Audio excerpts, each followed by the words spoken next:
ರಾಜ್ಯ ದೇಶ ವಿದೇಶಕ್ಕೆ ಸಂಬಂಧಪಟ್ಟಾಗಿನ ಕೆಲ ಪ್ರಮುಖ ಸುದ್ದಿಯನ್ನು ಬನ್ನಿ ಕ್ವಿಕ್ ಆಗಿ ನೋಡ್ಕೊಂಬರೋಣ.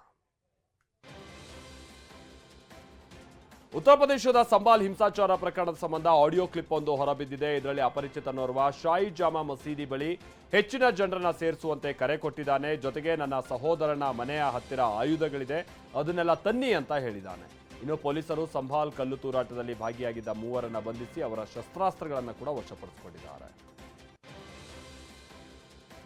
ದೆಹಲಿಯ ಪ್ರಶಾಂತ್ ವಿಹಾರ್ ಪ್ರದೇಶದಲ್ಲಿ ಸ್ಫೋಟ ಸಂಭವಿಸಿದೆ. ಸ್ಫೋಟದಲ್ಲಿ ಓರ್ವನಿಗೆ ಗಾಯವಾಗಿರುವ ವರದಿಯಾಗಿದೆ. ಸ್ಫೋಟಕ್ಕೆ ಏನ್ ಕಾರಣ ಅನ್ನೋದ್ರ ಬಗ್ಗೆ ತನಿಖೆ ನಡೀತಾ ಇದೆ. ಅಕ್ಟೋಬರ್ 20ರಂದು ಕೂಡ ಪ್ರಶಾಂತ್ ವಿಹಾರ್ ಪ್ರದೇಶದಲ್ಲಿ ಹೀಗೆ ಸ್ಫೋಟ ಸಂಭವಿಸಿತ್ತು.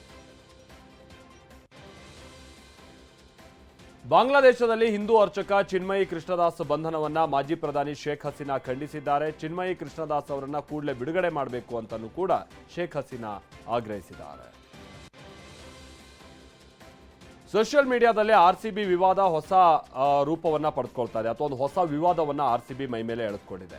ಆರ್ಸಿಬಿ ಕನ್ನಡ ಅಂತ ಪೇಜ್ ಮಾಡಿ ಕೊಹ್ಲಿ ಕನ್ನಡದಲ್ಲೇ ಮಾತನಾಡಿ ಒಂದು ವಿಡಿಯೋವನ್ನ ಪೋಸ್ಟ್ ಮಾಡಿ ಖುಷಿ ಪಡಿಸಿದ್ರು. ಈಗ ಆರ್ಸಿಬಿ ಇನ್ ಹಿಂದಿ ಅನ್ನುವ ಮತ್ತೊಂದು ಪೇಜ್ ಅನ್ನ ಮಾಡಿ ಕನ್ನಡ ಅಭಿಮಾನಿಗಳು ಹಾಗೆ ಕನ್ನಡ ಪರ ಸಂಘಟನೆಗಳ ಆಕ್ರೋಶಕ್ಕೆ ಆರ್ಸಿಬಿ ಫ್ರಾಂಚೈಸಿ ಕಾರಣ ಆಗಿದೆ.